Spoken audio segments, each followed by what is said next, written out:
Thanks for clicking on my video. Before we get started, please click the subscribe button so that you can get more great content such as this one.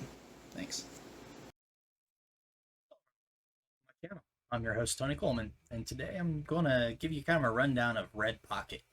Redpocket is a MVNO. So for those who don't know what that is, it's basically just a cell phone company that resells phone service from one of the major providers like Verizon, T-Mobile, Sprint, or AT&T. Now, Redpocket has a lot of pros, a little bit of con, and a lot of options. They do have the phones that you could buy, which usually are overpriced in my opinion. The great thing about Redpocket is you can choose which of the 4 carriers you want to go with, and then you can order a SIM accordingly for your phone for those.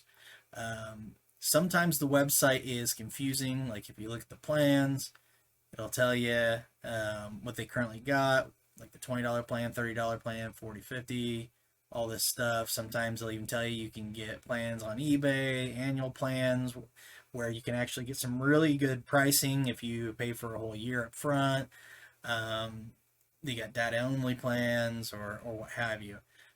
They've been changing up some of their pricings and stuff lately.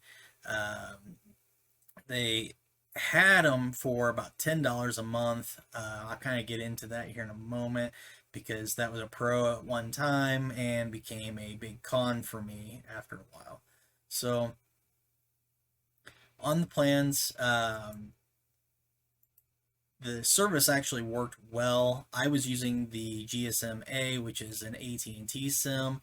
The phone service worked great. I didn't have any quarrels with it until I started having issues with some of my text messages not being delivered, but then I also was getting a ton of spam because whoever had the number before me evidently liked putting their phone number out there quite a bit, and so I ended up having issues with the line. Now, I was on their $10 plan, which gave me unlimited texting and some data and minutes and such. But the problem I ran into was that after they eliminated those plans, they doubled the cost of them, and then they grandfathered everybody in to where they could keep the $10 a month pricing.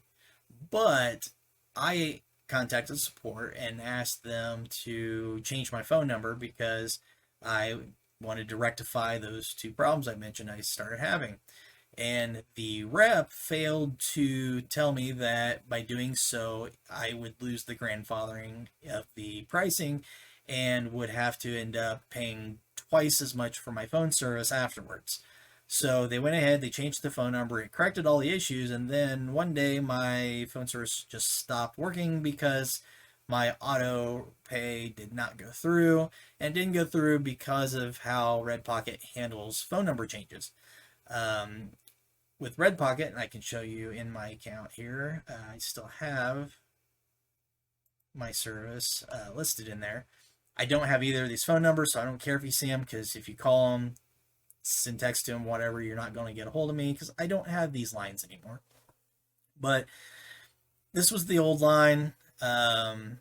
It says airtime expired. It did because the new line expired.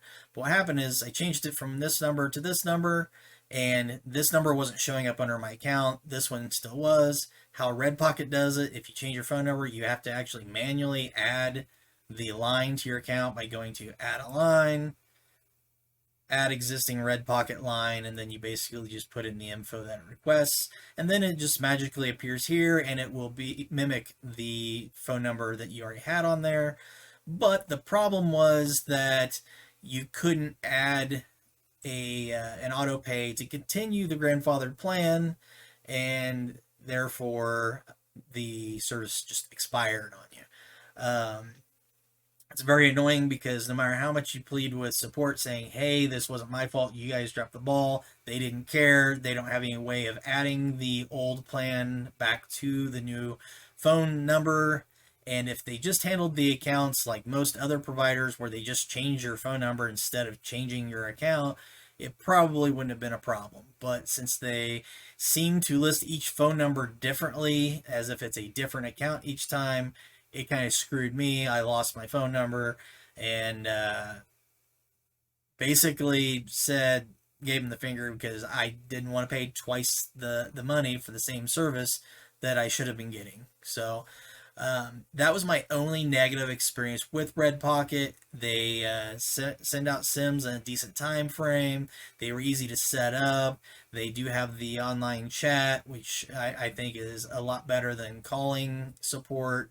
They had decent prices. They aren't the best prices, but they do allow you to pick and choose which carrier you want to use with them. So if somebody in the household prefers Verizon, then than me or what have you, somebody might like T-Mobile better. And by going with Redpocket, you can choose whichever network you think is best or whatever works with your phone best.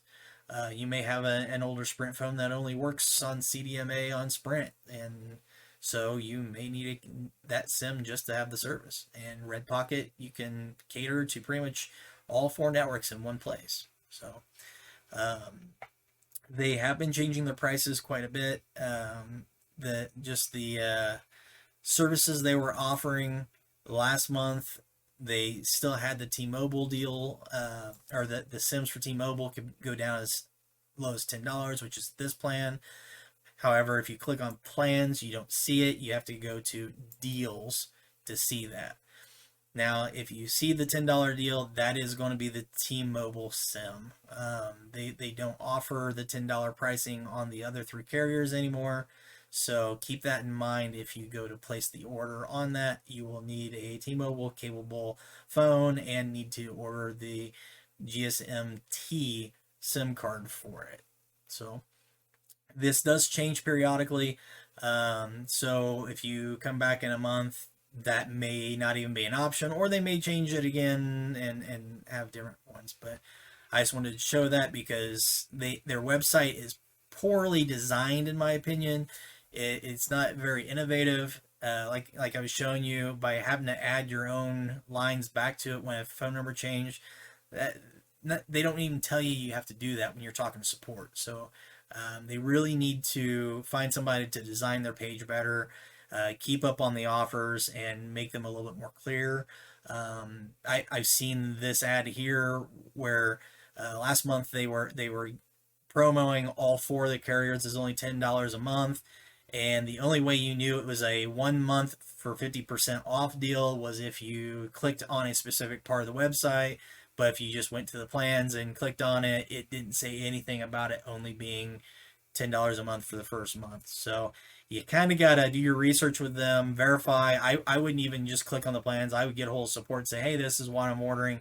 I want to verify that there's, nothing shady or a catch for later. I just make sure that you are reading it right and that you're getting what you think you're getting. So that's pretty much it. If you've got any experiences with Redpocket that you'd like to tell me about, feel free to put those in the comments section down below. If you're confused by anything on Redpocket, I'd be more than happy to discuss it with you.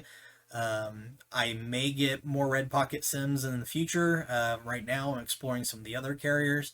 I do have a referral code for Redpocket, but if you're getting the cheapest of cheap lines, they don't always really give you much on the referrals, but you could try using it anyway. I'll try to have that in the comments section down below, or actually in the video description. And then that way, if you want to use my referral, go ahead.